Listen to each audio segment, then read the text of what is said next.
नमस्कार बच्चों, आइए हम इस वीडियो में जिस पद के अर्थ को समझेंगे या मैं जिस पद के अर्थ को आपको बताऊंगी, स्पष्ट करूंगी, उसको पहले हम प्रभु जी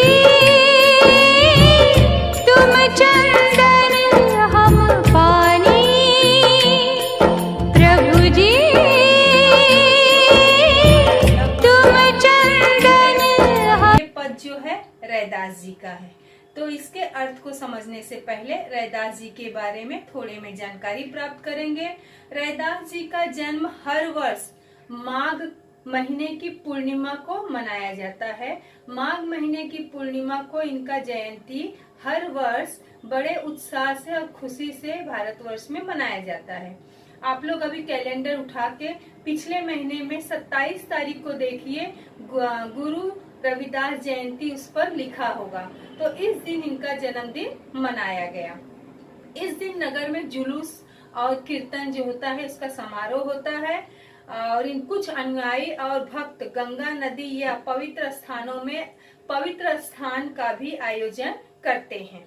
घर और मंदिर में इनकी पूजा की जाती है। इस अवसर पर वाराणसी में लोगों द्वारा श्री गुरु रविदास जन्म स्थान, जो इनका जन्म स्थान है बनारस में, सिर गोवर्धनपुर में भव्य उत्सव का आयोजन किया जाता है। इस प्रकार इनका जन्म 1398 ईस्वी में लगभग माना जाता है। इनके जन्म की कोई ठोस प्रमाणिकता नहीं मिलती है, विद्वानों के अलग अलग मत है। तो यहाँ पर 1398 और कुछ लोग 1377 भी इनके जन्म दिन बताते हैं या जन्म का समय बताते हैं।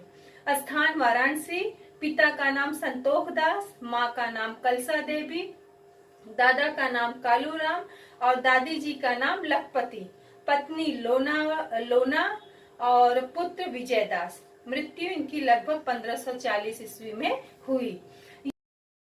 प्रस्तुत पंक्ति में जो अभी हम लोगों ने बच्चों दोहा पढ़ा ना, वो इस प्रकार था। प्रभु जी तुम चंदन हम पानी, जाकी अंग अंग बास समानी। प्रभु जी तुम वन घन हम मोरा, जैसे चितवत चंद चकोरा।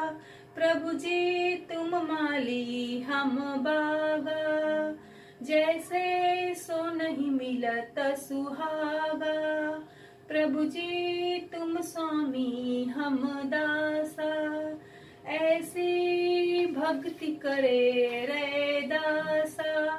इस प्रकार इनके ये जो पद हैं यहाँ पर, उसके अर्थ को हम समझेंगे। प्रस्तुत पंक्ति में अपने भक्ति भाव का वर्णन इन्होंने किया है। इनके अनुसार जिस तरह प्रकृति में बहुत सारी चीजें एक दूसरे से जुड़ी होती हैं, उसी प्रकार भक्त और भगवान भी एक दूसरे से जुड़े होते हैं। यहाँ पर इन्होंने बताया है। उन्होंने प्रथम पंक्ति में राम नाम के का गुणगान किया है। उनके अनुसार अगर राम नाम रटने की लत लग जाए तो फिर वह कभी छूट नहीं सकती। उनके अनुसार भक्त या भगवान चंदन की लकड़ी या पानी की तरह है। जिस तरह चंदन के लकड़ी को पानी में डाल दिया जाता है तो वह अपनी सुगंध को बिखेरते रहता है। उसके स्पर्श मात्र से ही हमारे शरीर में या हमारे हाथों में उसकी सुगंध आ जाती है। उसी प्रकार ये यहाँ पर कहते हैं रैदास जी कि ईश्वर जिनके जीवन में आ जाते हैं उसका जीवन सुगंधित हो जाता है, अर्थात वो उसका जीवन सफल हो जाता है, उसे मोक्ष प्राप्त हो जाता है। इस प्रकार बच्चों अगली पंक्ति में इन्होंने स्वयं को मोर बताया है और ईश्वर को बादल, सदृश्य बादल। जिस प्रकार बादल को देखते ही मोर नाचने लगता है, देखते हैं ना आप लोग वर्षा ऋतु में बादल जब घिर आते हैं तो मोर पंख पसार के नाचने लगता है। उसी प्रकार यहाँ पर ये कहते हैं कि भक्त भी ईश्वर की समीपता को पाकर फूला नहीं समाता, उसकी समीपता से वो खुशी से गदगद होता रहता है। उसी प्रकार बच्चों यहाँ पर अगला जो पंक्ति है इनका, जैसे चितवत चंद चकोरा, मतलब यहाँ पर इन्होंने खुद को चकोर पक्षी बताया है और प्रभु को चंद्रमा बताया है। जैसे चकोर पक्षी रात भर चंद्रमा को देखते देखते निहारते निहारते अपनी पूरी रात बिता देता है, उसी प्रकार ये कहते हैं कि मैं भी आपको हमेशा देखने की लालसा रखता हूँ, या फिर भक्त जो है अपने ईश्वर प्रभु को इसी प्रकार देखना चाहता है। उसके बाद अगली पंक्ति में उन्होंने कहा है, प्रभु जी तुम माली हम बागा, जैसे सो नहीं मिलत सुहागा। मतलब बच्चों अगली पंक्ति में उन्होंने स्वयं को बाग और ईश्वर को माली बताया है। ईश्वर और भक्त के संबंध को उन्होंने माली और बाग के संबंध के साथ जोड़ा है, और इस संबंध को कहते हैं यह सोने पर सुहागा की तरह है। और इसी प्रकार जो अंतिम पंक्ति है उसमें उन्होंने, देखिए आप लोग यहाँ पर, प्रभु जी तुम स्वामी हम दासा, ऐसी भगति करे रैदासा। मतलब आप स्वामी हो, हम आपके दास हैं, और इसी प्रकार मैं आपकी भक्ति करता रहूं, यही मुझे आप आशीर्वाद दीजिए और यही मैं चाहता हूं।